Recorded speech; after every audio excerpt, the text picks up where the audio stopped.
Oui, mais je crois que c'est l'essence même et c'est notre DNA, comme on dit, notre ADN de prendre certains risques. Et nous sommes montés, comme je disais, d'une petite chaîne régionale scandinave à une majeure européenne en prenant certains risques. Alors Nantes, c'est un risque très calculé. C'est un risque très calculé parce que c'est évidemment développer un marché de luxe dans une ville qui n'a pas un seul hôtel de luxe. Il ne faut pas oublier que c'est une capitale régionale quand même. C'est une grande ville régionale qui s'était un petit peu endormie, mais qui se réveille très fort et qui est très dynamique. Donc aujourd'hui, force est de constater qu'après seulement 3 mois d'ouverture, l'hôtel tourne très bien. Il y a un risque. Ça nous mettra 1 an ou 2 avant de pouvoir être en vitesse de croisière, parce que c'est un produit qu'on doit développer. Mais on y arrivera. On l'a fait à Bordeaux il y a quelques années avec le Regent, on l'a fait dans d'autres villes, et on y est arrivé chaque fois.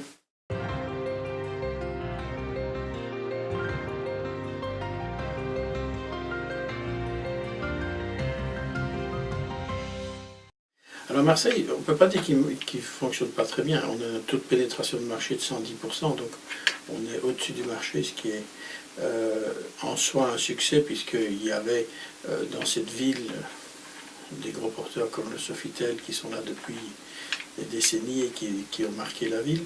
Et donc finalement on est arrivé aujourd'hui dans un taux de pénétration de 110%. Alors ces 110%, c'est un succès local, c'est évidemment un hôtel qui tourne aujourd'hui autour de 65-67% d'occupation à l'année, c'est juste rentable.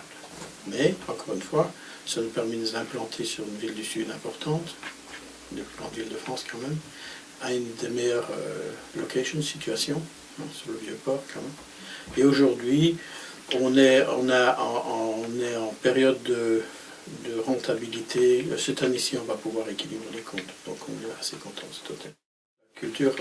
Année de la culture apporte énormément de positivisme, beaucoup d'activités, beaucoup de presse internationale qui vient, parce que ce qui manque aussi à Marseille, c'est une clientèle internationale.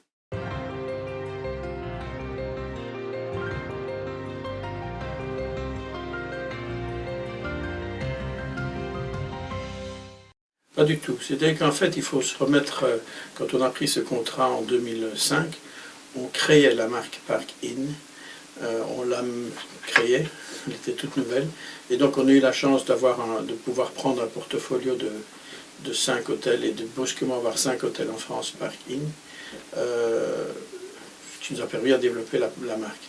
Ces hôtels étaient avec des loyers importants, et une rentabilité trop faible pour payer les loyers. Donc encore une fois, après X années où on perd de l'argent, on doit prendre la décision de les fermer ou de les revendre, c'est ce qu'on fait.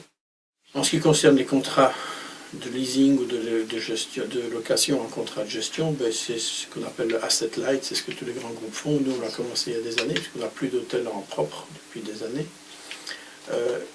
Alors, c'est plus difficile,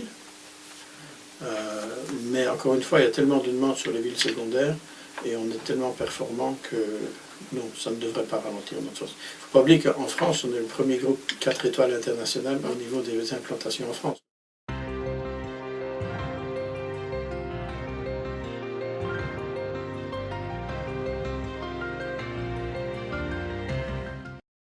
Alors Missoni, c'est une marque ad hoc, c'est une marque de niche, vraiment.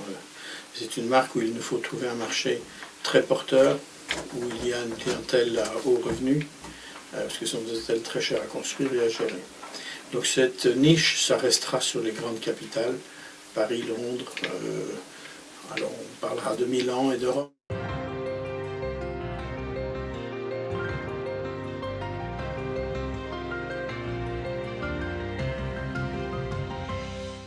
L'Afrique, c'est évidemment, presque dans chaque ville où on s'installe, un risque.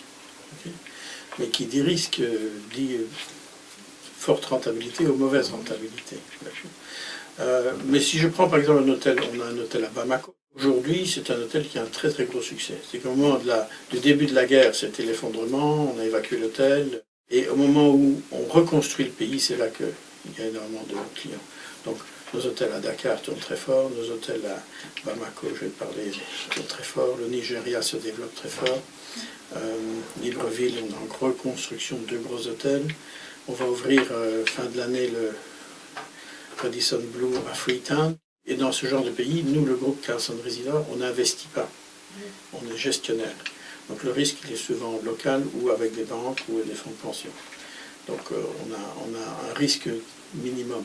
Et quand un pays se reconstruit, vous avez les financiers, les entreprises et les militaires.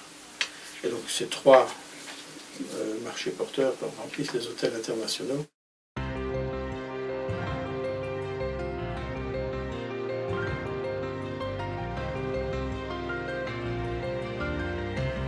Oui, nous, disons, notre objectif interne, il est de 7 à 8 000 nouvelles chambres par an.